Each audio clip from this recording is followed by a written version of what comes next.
podemos ver aquí un ejemplo de lo que es la aplicación de los punteros en C++. Este ejemplo corresponde al uso de los vectores o de los arreglos que son de forma dinámica. Un arreglo dinámico podríamos definirlo como un arreglo en donde no tiene una cantidad de posiciones ya definida antes de la ejecución del programa, sino que durante esa ejecución se le va a asignar el valor de posiciones que va a tener.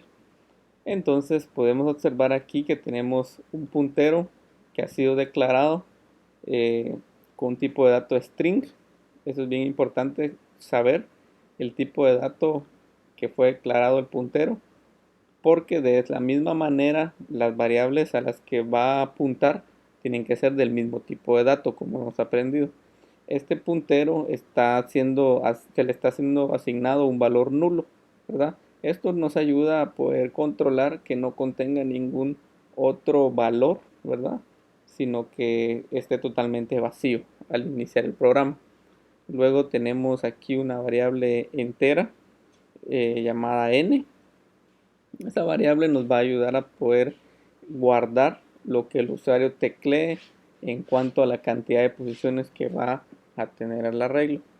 Entonces vemos aquí un mensaje, ese mensaje que se va a lograr imprimir para que el usuario venga y teclee una cantidad entera. En este caso se le está preguntando cuántos libros desea ingresar, porque se van a ingresar valores de una n cantidad de libros. Luego el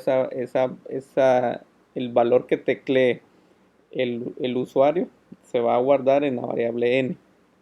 Ahora aquí viene lo interesante, en donde nosotros logramos observar la forma en que en el lenguaje de C++ se puede venir y hacer que definir un arreglo de forma dinámica.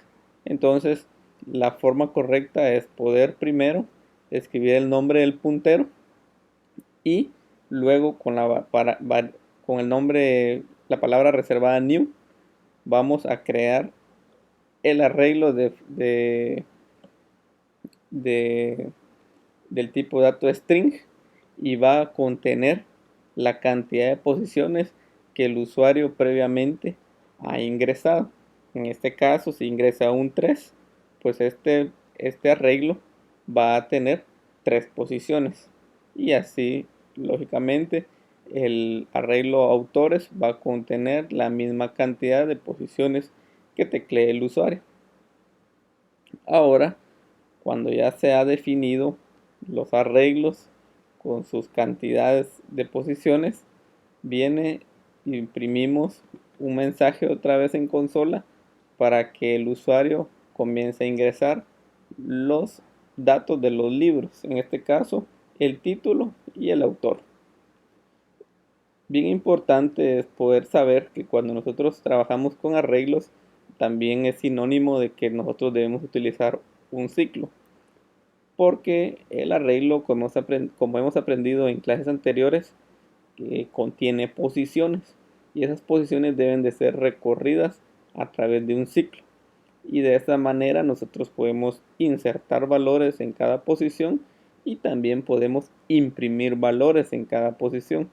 Entonces en este caso estamos insertando los valores y de una vez los vamos a ir guardando en el arreglo.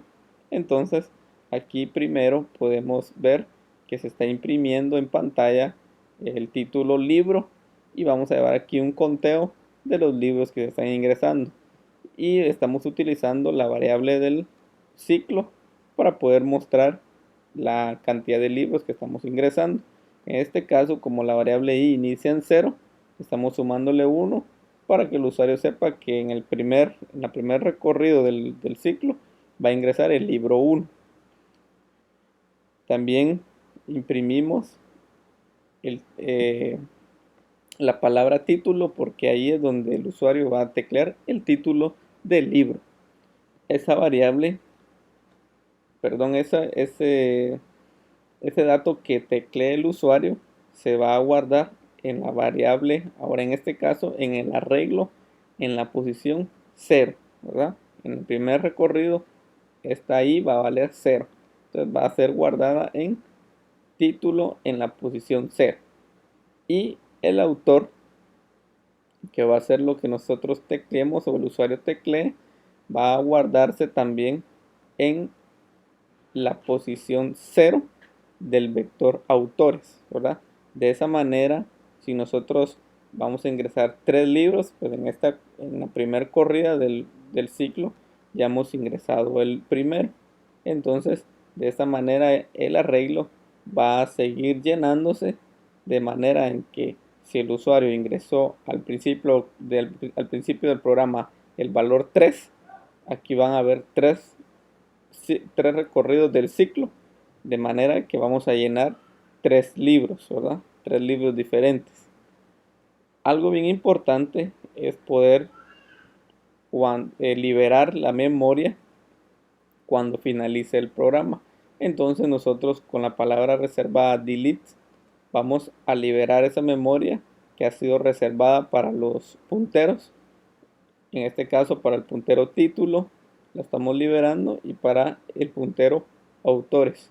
Y también les estamos asignando de nuevo un valor nulo, ¿verdad? Para que nosotros estemos seguros que estos punteros ahora están totalmente vacíos. Y luego finaliza el programa. Entonces en este caso vamos a practicar lo que son los punteros.